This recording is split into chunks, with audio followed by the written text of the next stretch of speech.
got a student loan epidemic. It's a big deal. Is college still worth it? More than 40% of borrowers aren't making payments. So what's a student to do? Donc, salut, moi c'est Komlan et aujourd'hui je suis en train de faire cette vidéo, je vais traduire ça en français. C'est une vidéo très importante parce que je pense que le message est très important pour nos petits frères et nos petites sœurs. Donc je suis en train de parler non seulement à nos petites sœurs et petits frères, mais aussi aux parents. Il s'agit du système scolaire en Amérique. Parce que ce que je trouve, c'est que nous, les immigrants, surtout les francophones, c'est un peu dur pour nous de comprendre le système américain. Vous voyez, non seulement ça prend un peu de temps pour comprendre le langage, l'anglais, mais en même temps, il faut commencer à s'adapter à la culture américaine et tout ça. Donc, j'aimerais vous traduire certaines vidéos qui sont très, très importantes. Donc, le titre de cette vidéo, c'est « The Biggest Scam in America », ce qui veut dire le plus grand système d'escroquerie en Amérique. Et c'est quoi? Le système scolaire, c'est-à-dire l'université. Donc, dans la vidéo d'introduction, comme vous l'avez vu, ils disent qu'actuellement, l'Amérique est en dette scolaire de 1,4 trillion. Trillion veut dire 12 zéros. Donc, et 40% des étudiants n'arrivent pas à rattraper sur leurs dettes. Vous voyez, donc ça devient une épidémie en Amérique et ça retarde non seulement les étudiants, mais ça retarde aussi l'économie américaine. Donc, je vais vous traduire ce documentaire qui est bien détaillé en français. Donc, suivant. There are only two people willing to give a 17-year-old a $100,000 loan. One is a loan shark, and the other, well, she kind of works for the government. Her name is Sally Mae. Now think about it, a 17-year-old kid is barely getting their... Donc, il vient de parler de deux sortes de personnes qui prêtent de l'argent aux étudiants pour aller à l'école. Il y a un investisseur gourmand, ce qu'on appelle loan shark, comme un requin, gourmand comme un requin, et aussi Sally Mae. Sally Mae est une agence fédérale, c'est-à-dire qui est liée au gouvernement. Deux personnes. Ce qu'on n'a pas entendu, c'est la banque. On doit se poser la question, pourquoi est-ce que les banques ne prêtent pas de l'argent aux étudiants pour aller au collège? C'est parce que les banques ne veulent pas prendre ce risque-là. C'est quoi le risque? C'est parce qu'on sait qu'ici en Amérique, la plupart des gens qui s'en vont graduer, qui réussissent le collège et ont leur diplôme, c'est dur pour eux de trouver du travail qui est compatible à ce diplôme-là. Ou soit la personne ne va pas finir de payer cette dette-là. Vous voyez, donc ce n'est pas garanti que la banque serait remboursée la dette qu'ils ont, l'argent qu'ils ont prêté à l'étudiant ne serait pas remboursé. Ce n'est pas garanti. Donc, les banques s'enlèvent les mains. Les banques ne prêtent pas de l'argent aux étudiants pour aller au collège. Life started, they may have a part-time job, no assets, no credit history. Would you really give a 17-year-old kid $100,000? Would you? Donc, imaginez donner à un adolescent $100,000. Un adolescent de 17 ans ou 18 ans qui vient de graduer le lycée, $100,000. Quelqu'un qui n'a peut-être pas encore acheté un véhicule, tu n'as pas encore un appartement, tu viens de quitter de tes parents et un investisseur t'offre $100,000 pour que tu ailles au collège. Est-ce que tu sais déjà ce que tu veux aller faire au collège? Donc, voyons un peu. You're probably saying, there's no way in the world I would. Well, maybe if it was guaranteed that you're going to get your money back, which, by the way, that's essentially what the government does. And here's what I mean by it. It got started under Carter, then it became tough during Reagan, and it pretty much became impossible during George W. Bush. But one of the topics recently by Bernie Sanders was college is way too expensive for kids. We should have free tuition at public colleges and universities. Donc, il venait de commencer cette partie de la vidéo en disant, mais pourquoi est-ce que ces deux agences-là, c'est-à-dire l'investisseur et l'agence fédérale, vont oser prendre ce risque-là et prêter de l'argent aux gens? C'est juste, c'est parce que le gouvernement est impliqué, parce que le gouvernement est chargé de construire ces lois-là qui peuvent garantir que cette dette-là soit payée. Ouais. Donc, parce que par logique, personne ne peut juste prêter $100,000 à un adolescent de 17 ans ou 18 ans qui ne sait pas comment même gérer $1,000. Vous voyez?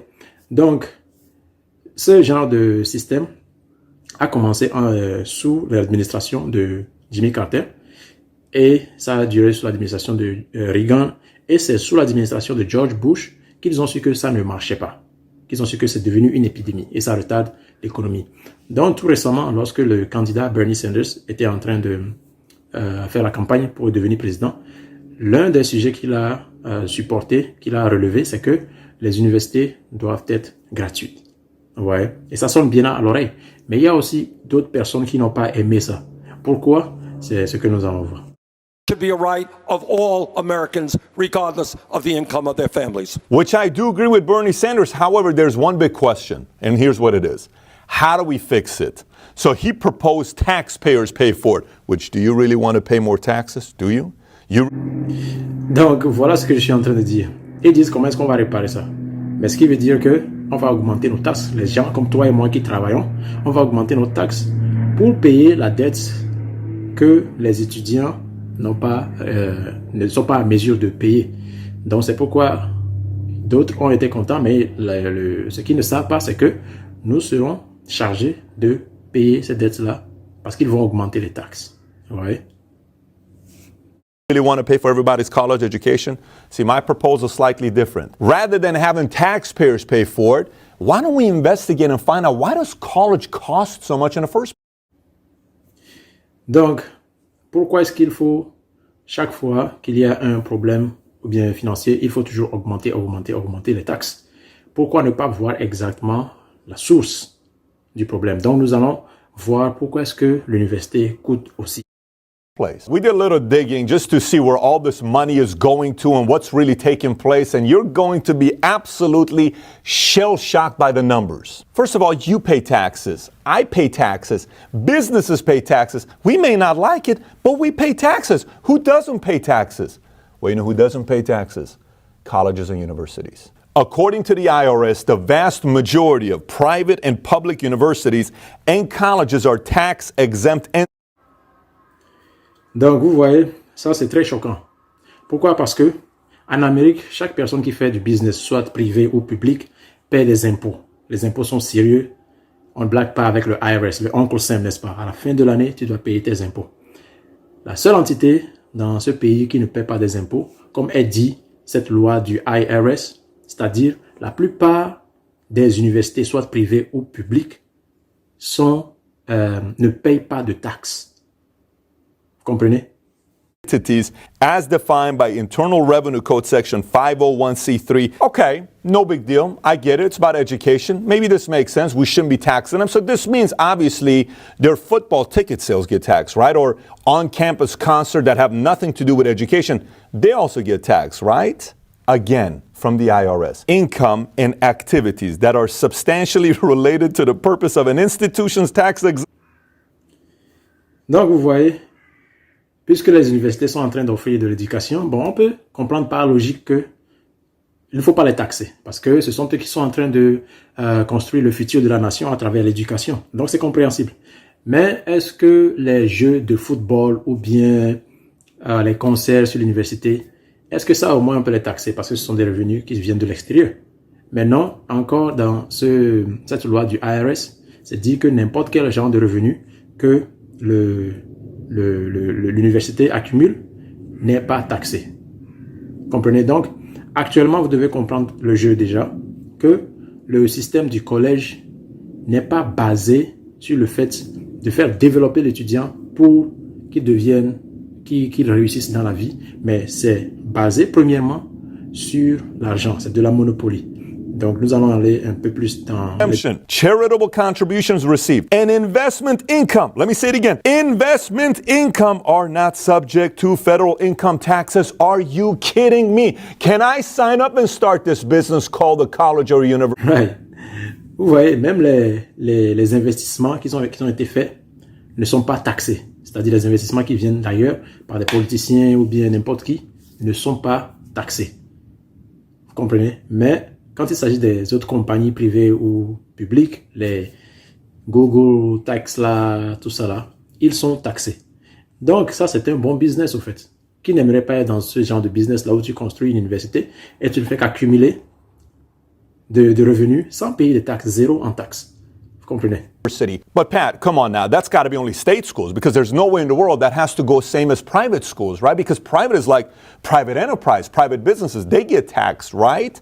like these Ivy League schools, they should be paying taxes, yes? Well, private schools get the same privileges as public schools under our current tax code. So not only do they not pay taxes on the land, on the tuition, or the sponsorships, or the donations, or the 12% they're raking in annually in capital gains from.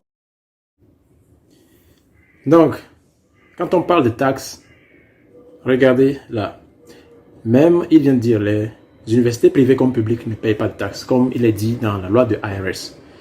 Et donc, imaginez, lorsque nous achetons une maison ici en Amérique, nous devons payer ce qu'on appelle property tax. Comprenez, c'est-à-dire la terre, le terrain sur lequel la maison a été construite. Mais les universités ne payent même pas ce genre de taxes-là. Même les taxes sur l'éducation, ils ne payent pas, tuition. Les sponsors, ceux qui ont sponsorisé l'éducation ou bien le collège, la taxe n'est pas payée là-dessus. Les dons, les taxes ne sont pas payées là-dessus. Et le revenu annuel, les taxes ne sont pas payées là-dessus. Donc, en conclusion, ils payent 0 taxe chaque année. That bounty, that's a lot of money. But those schools actually have the guts to get money from taxpayers on top of all of that. We're not talking a little bit of money. So billions in, zero out. Rutgers University has 70,000 students enrolled at an average of $26,000 a year. That covers room, board, parking, meal plans, and approximately $2,000 a year. Donc, voici ce qu'il faut comprendre. Vous voyez les chiffres qu'il est en train de présenter. 70 000 étudiants, 26 000 par étudiant, et y compris les dormatoires, les parkings, la nourriture et certains livres qui coûtent jusqu'à $2 000. Lorsque vous envoyez vos enfants 17-18 ans au collège, voici le chiffre. Vous voyez. Et la plupart du temps, parce que j'ai eu des amis qui ont été à l'université, les livres qu'ils achètent sont tellement chers et même ils n'utilisent pas, ils utilisent ces livres-là peut-être pour 1 ou 2 mois et c'est tout. Alors que ce livre-là, tu as dépensé $700 pour acheter ce livre, tu as dépensé $300 pour acheter ce livre. Vous voyez, c'est de la perte. Vous voyez. Donc, voyons un peu ce qu'il va dire à propos de ceci. Which is a scam within a scam. So let's do some math here. Let's take this $26,000 of tuition, multiply times 70,000 students. It equals $1.8 billion. Regardez, donc, si on multipliait $26 000 par 70 000 étudiants que cette université est en train de recevoir chaque année, ça fait 1,8 milliard.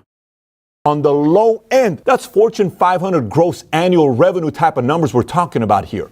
However, according to its own website, approximately 26% of Rutgers' revenue comes from tuition, with an additional 22% coming from state subsidies, also known as taxes. You know who pays for it? You pay for it. Having estimated the tuition revenue at $1.8 billion, we can assume that additional revenue they're getting is going to be around $1.5 billion from the citizens of the state of New Jersey.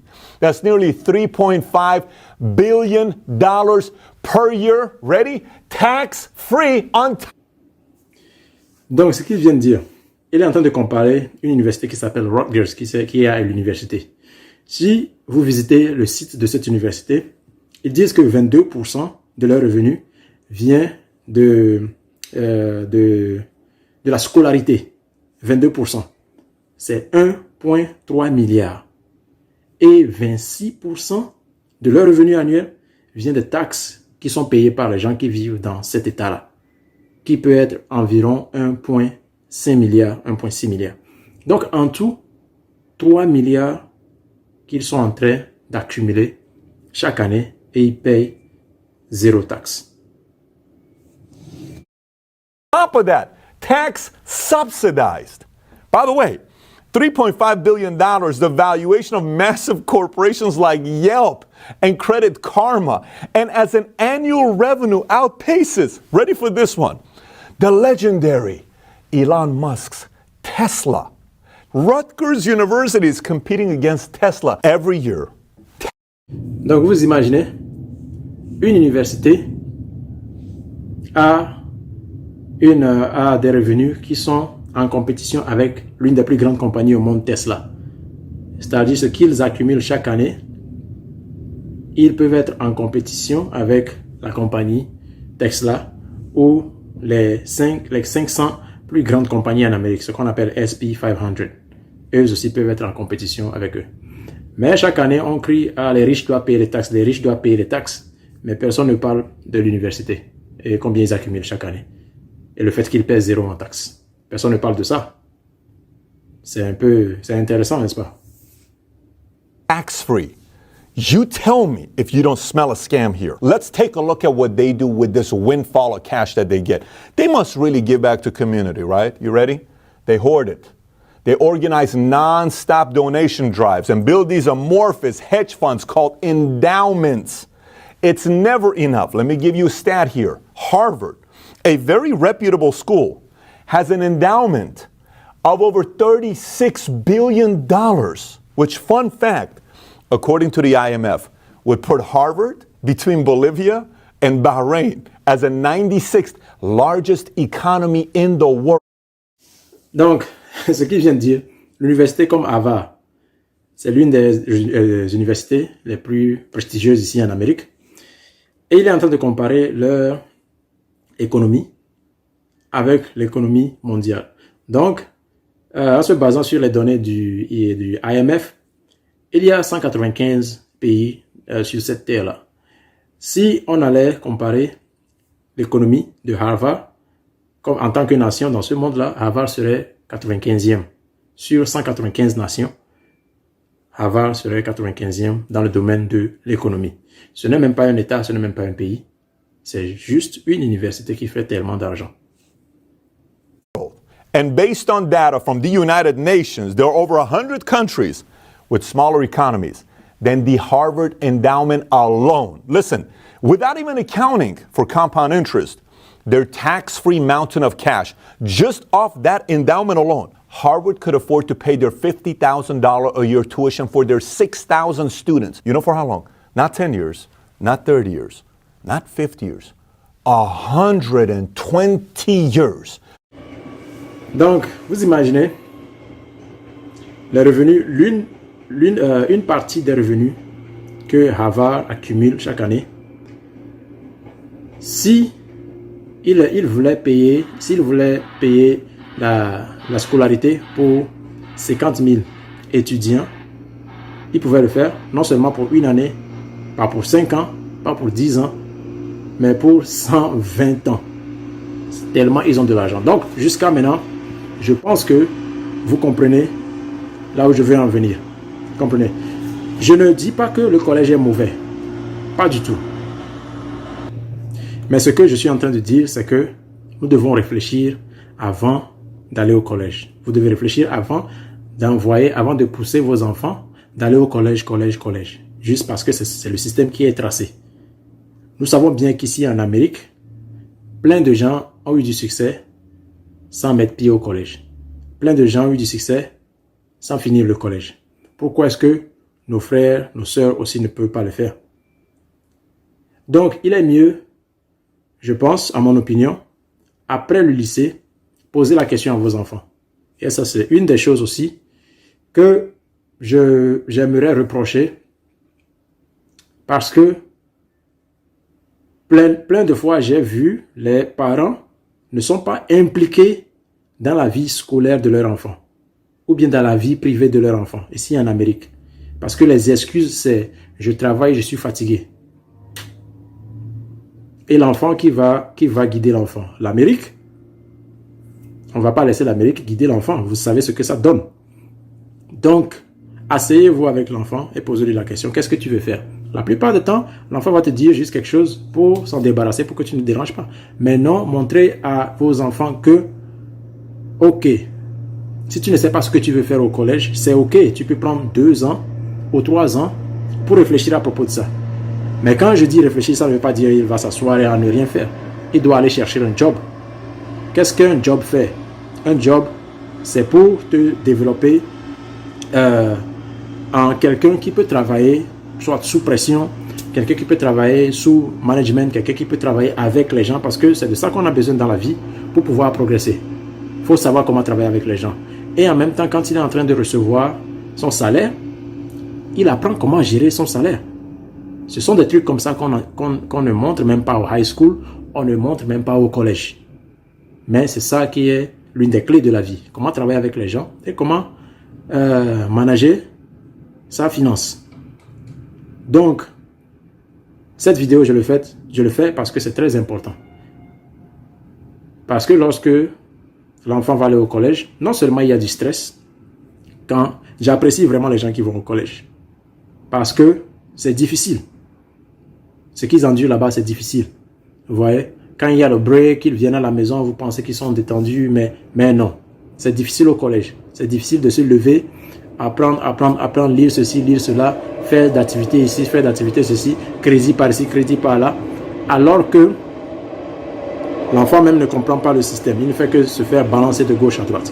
Maintenant, il fait tout pour recevoir son diplôme, mais elle a de la peine à trouver du travail.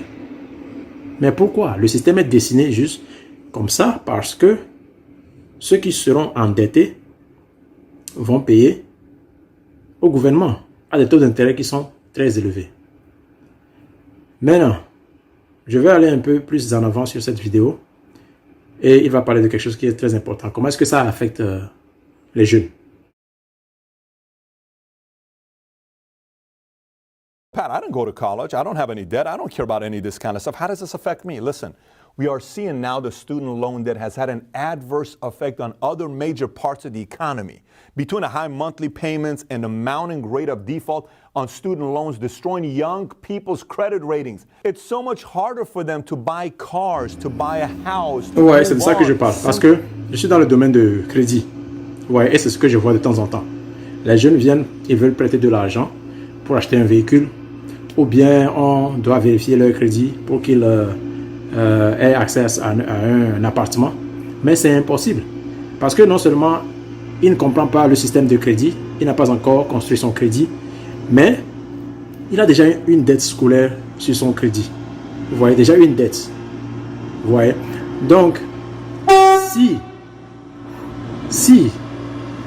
cette personne-là prenait au moins le temps de réfléchir sur ce qu'il voulait faire au collège, durant ce temps, il pourrait apprendre aussi l'importance de construire le crédit. Vous voyez, pour ne pas avoir ce problème-là. Because of the payments they need to be making. But the puppet masters know all of this. They're aware. They know exactly what's taking place. They know this is unsustainable. They know they are charging an arm and a leg and dragging out the process of 4, 5, 10 years. Mais les politiciens savent exactement ce qui se passe. Ils savent bien qu'ils sont en train de... Ils savent bien que le collège est trop cher. Ils savent ceci. Mais ils continuent à le faire toujours. On se demande pourquoi. À cause de l'argent. Mais si on ne te l'explique pas, chaque année, tu vas pousser tes enfants pour aller au collège. Et quand ils finissent le collège, qui est endetté? Ce sont eux qui vont payer les dettes. Parce que je reçois des gens dans mon business de crédit qui ont 50 ans, 60 ans, qui continuent de payer leurs dettes scolaires jusqu'à aujourd'hui. Depuis qu'ils sont partis au collège en 1981. Vous imaginez? Tu es en train de payer une dette depuis 30 ans. Et on est en 2022. C'est pas normal.